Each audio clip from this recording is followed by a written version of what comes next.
Warning, the following video is about money and therefore can be very triggering. Please proceed with caution or don't proceed at all. Very serious financial situation. There's an incident, I think in Limpopo or Northwest, where an educator was suspended for 2 months without pay and appealed, and the court was like, no, you're guilty. You can go stay at home and not get paid.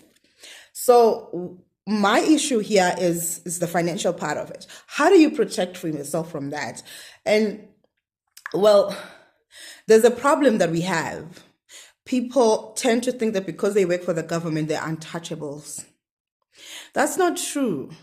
The reason people get away, or we get away with things when we work for the government, is people just let go. They just let things go. So how do you protect yourself? One, you make sure that you try to be as professional as possible. You did your best to stick to the rules. People are called human resource for a reason, and human make errors, they make mistakes, they go through depression, they go through stress, they snap, they get angry, and they get all of that stuff. Now, I'm not talking about things that are criminally insane, where it's kind of like accused of raping a student. I can't talk for that. But in a situation like this educator, who probably snapped and disrespected everybody and was just so annoyed, because I understand this teacher's frustration. I can understand this teacher's frustration. Teachers in South Africa are micromanaged. Every little detail is micromanaged. You can't breathe without somebody catching your breath in this industry. So what do you do to protect yourself? You make sure that you try by all means to be professional when it comes to work, and you protect your work, because your work is your goalie.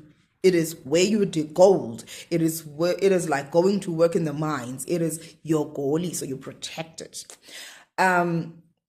Secondly, you make sure that your finances are in order, because this video is about money. Y'all know I just talk about money. Talk about money. This video is about money. So this is the part where I'm going to go in detail. You have to have an emergency fund. Let's say you get this disciplinary hearing like this teacher did. He has been working for decades as a teacher, and he then got in trouble.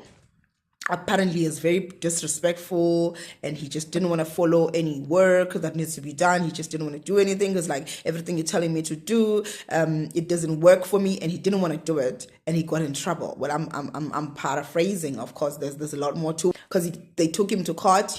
He got disciplined and he got suspended, and then he went back to court to appeal, and the court was like, no, you're guilty. So 2 months without pay. What do you do? What would you do if right now you found out this month that next month and the month after that you're not going to get paid?